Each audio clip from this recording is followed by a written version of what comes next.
এর যুবক একটু মনে মনে চিন্তা করো, আজ তোমার শরীরে শক্তির অভাব নাই, কিন্তু ভালো করে লক্ষ্য করো রে ভাই, নেট করলো যুবকের ইন্তিকালের খবরের শেষ নাই।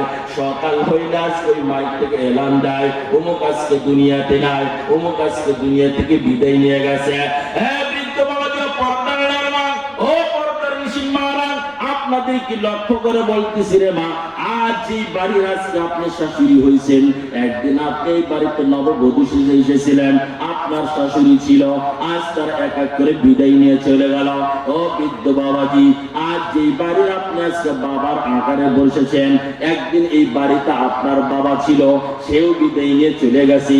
যুবক ভাই একটু ভালো করে শোনো, খেলার টেবিলে কত বন্ধু ছিল, আজকে অনেকেই নাই, কথা বলেন ঠিক কিনা? একদিন আমিও আপনি দুনিয়াতে থাকবো না, বিদায় নিয়ে চলে যাব। কি নিয়ে গেলাম? কবরে গেলে আমার হালতটা কি হবে?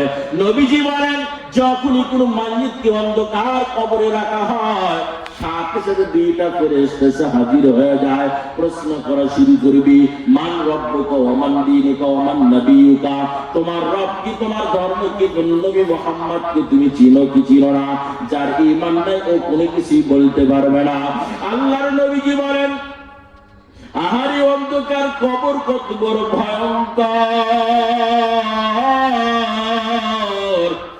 যখনই কোনো মাইয়িতকে অন্ধকার কবরে রাখা হয়, ওই মাইয়িতটা চক্ষু খুলিয়া যায় ভিতর থেকে, ও মানুষের জুতার আওয়াজ শুনতে পায়। নবীজি বলেন, যখনই কোনো মাইয়িতকে কবরে রাখা হয়, ওই মাইয়িত ভিতর থেকে চিৎকার দেয়, কেউ আছো, তাড়াতাড়ি করে